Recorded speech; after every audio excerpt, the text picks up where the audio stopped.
Hello everyone, welcome to my YouTube channel. මම අද ගෙනාවා ලාවා කේක් රෙසිපි එකක්.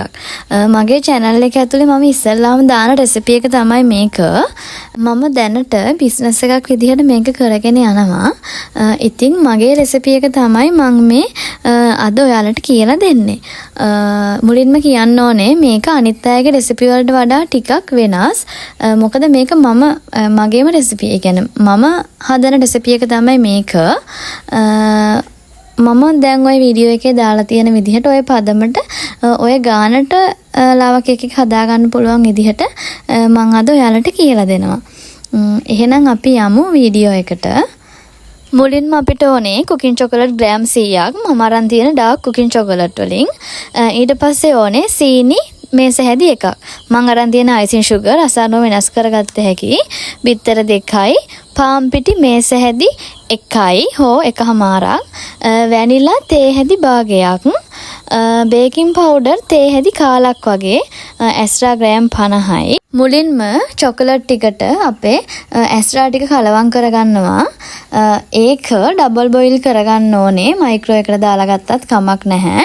ඊට පස්සේ අපි ගත්ත බිත්තර දෙකට සීනි මේස හැන්ද දාගන්න ඕනේ. සීනි මේස හැන්දක් 1මාරක් ඔයාලා කැමති ප්‍රමාණයකින් ගන්න.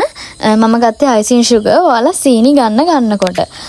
ඊට පස්සේ බේකින් පවුඩර් තේ හැදි කාලකටත් වැඩි අඩු ප්‍රමාණයක් දාන්න. ඒක අනිවාර්යයෙන්ම දාන්න ඕනේ නැහැ.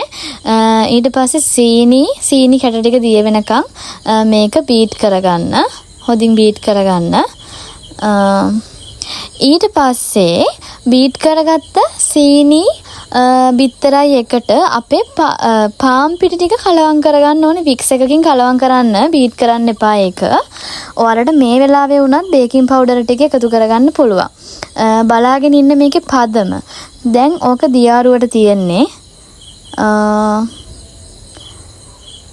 තව ටිකක් පාම් පිටි මදි වගේ දැනෙච්ච හින්දා මම නැවතත් පාම් පිටි මේකට එකතු කරා පොඩි ප්‍රමාණයක්. ඔයාලා ඒ පදම බලා ගන්න චුට්ටක් තික් එකට එන්න ඕනේ ඒක. සාමාන්‍යයෙන් තික් ගතියට ආවහම ඊට වඩා පාම් පිටි දාන්න යන්න එපා. ඔය ප්‍රමාණය තමයි හරි ප්‍රමාණය. හරි, දැන් අපේ පදම හරි. දැන් අපි මේකට වැනිලා ස්වල්පය එකතු කරගන්න ඕනි. ඊට පස්සේ අපේ බිත්තර මිශ්‍රණයට චොකලට් අපි බොයිල් කරලා ගත්ත එක මේකට එකතු කරගන්න ඕනි.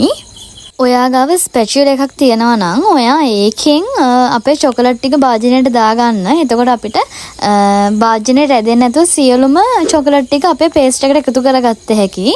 හරි, දැන් අපේ චොකලට් එකයි බිත්තරයි දෙක එකට හොදින් මික්ස් වෙනවා. අපේ දැන් ඔයාගේ අතර හොද තික් පේස්ට් එකක් අතර දැනනවා. දැන් ඔයාගේ අතර හොද ඝන ගතියක් දැනෙනවා. ඒ කියන්නේ අපේ පේස්ට් එක දැන් හරියටම හරි. දැන් ඔයාලට තියෙන්නේ මේක කප් වලට දාගන්න. ඔයාලට මේකට මග් පාවිච්චි කරන්න පුළුවන්. මම ගන්න ෆොයිල් කප් දෙකක්, ග්‍රෑම් 250 කලන කප් දෙකක් තමයි මම මෙතනට පාවිච්චි කරන්නේ. එක සමානව මේකට කප් දෙකට දාගෙන සෙල්සියස් අංශක 200ට තමයි අපි මේක බේක් කරන්නේ. ගොඩාක් අවධානයෙන් ඉන්න ඕනේ මේක oven එකට දැම්මහම. සාමාන්‍යයෙන් විනාඩි 5ක් 10ක් විනාඩි 8ක් ඒ වගේ කාලයක් තමයි මේකට ගත වෙන්නේ. ඔයාලට මේ බේක් වෙද්දි තේරෙනවා මේක හයි වෙන්න දෙන්න එපා. මේක හයි වුණොත් මේකේ ලාවා කේක් රස අපිට ගන්න හම්බෙන්නේ නැහැ. මේක සාමාන්‍යයෙන් මැද හරිය සාමාන්‍යයෙන් හෙල්ලෙන ගතියක් තියෙනකොට ඔයා මේක oven එකෙන් එළියට ගන්න. ඔය තියෙන්නේ මම බේක් කරගත්ත ලාවා කේක් දෙක. බලන්න ඒකේ මැද ගතිය හොද්දට දියාරුවට තියෙනවා. ඒක ඔයා බය වෙන්න එපා. චුට්ටක්වත් මේක අමු නැහැ. මේකේ පදම ගානට ඇවිත් තමයි මේ තියෙන්නේ. අපේ බටර් එකේ මික්ස් එක සාමාන්‍යයෙන් අපි දියාරුවට ගත්තේ නැති හින්දා තමයි ඔහොම ඝන ගතියක් අපිට ඇවිත් තියෙන්නේ. ඉතින් thank you මගේ වීඩියෝ එක බැලුවට. ඔයාට මේක තේරෙනවා කියලා හිතෙනවා නම් like කරලා subscribe කරන්න. comment එකකුත් දාන්න. Thank you for watching.